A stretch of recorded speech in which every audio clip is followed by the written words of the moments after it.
With the introduction of Sonic Prime, we get an expansion to Sonic Media, which introduces people to a new story. This Netflix exclusive series follows the Blue Blur trying to stop the evil Dr. Eggman as he tries to get his hands on the Paradox Prism. This artifact can manipulate space and time and send other people to other dimensions.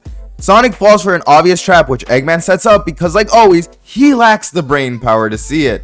This causes Sonic to break the knockoff version of a Super Emerald and create a dimension called Shatter Space. Due to this, we find Sonic in what I could best describe as the common multiverse storyline, in which we see how beloved characters have different personalities and pasts. Though I'm still bothered that Knuckles has 2 voice actors because it kinda messes with my mind. This show does a great job with its visuals and brings 2D animation in a way that it's not overused and it seems normal.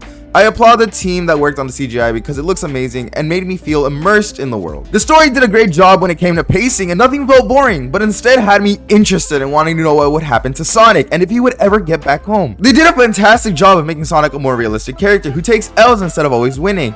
And the team behind this show did a great job of not making his group useless without him, but instead making them equals and using them as the ones who fix up Sonic's mistakes. The last thing I would like to mention is how they use Shadow. They made him have like a mystery tied to the whole story and kept audiences interested in what would happen next. This gave Shadow fans something to look forward to, which to be honest, I appreciated. The next part of this video will cover things I would love to see in the next season. So let's get right into it. The first thing on this list would have to be a different animation style for a new universe. This kind of like how Spider-Man and Teenage Mutant Ninja Turtles did it.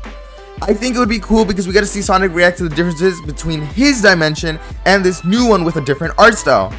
It would be a cool thing to see, which brings me to my second point, which would have to be a Sonic variant. In Season 1, we could see the different versions of the gang, but we never see a Sonic one. Seeing Sonic interact with a different version of himself would be interesting because the different Sonics and the different personalities that both have would clash and the audience gets to see the struggle of them two getting along. The third thing on this list would have to be the use of the Chaos Emeralds against the Chaos Council, or maybe a new threat that comes out of the Paradox Prism. Kind of like a Chaos type of thing that new fans can enjoy. The fourth and last thing I would love to see would have to be some Metal Sonic action. Maybe a nod to a classic stage from a game he was in. I would personally love to see him in an alternate version of Stardust Speedway in which he fights Sonic like in CD. To be honest, that's basically all I have to say about Sonic Prime. In all honesty, this was a goated show and it deserves to have a high rating, and I can't wait for Season 2 to see Sonic continue his journey through the multiverse and return home. Kinda sucks we have to wait to see what happens next, but anyways, hope you enjoyed.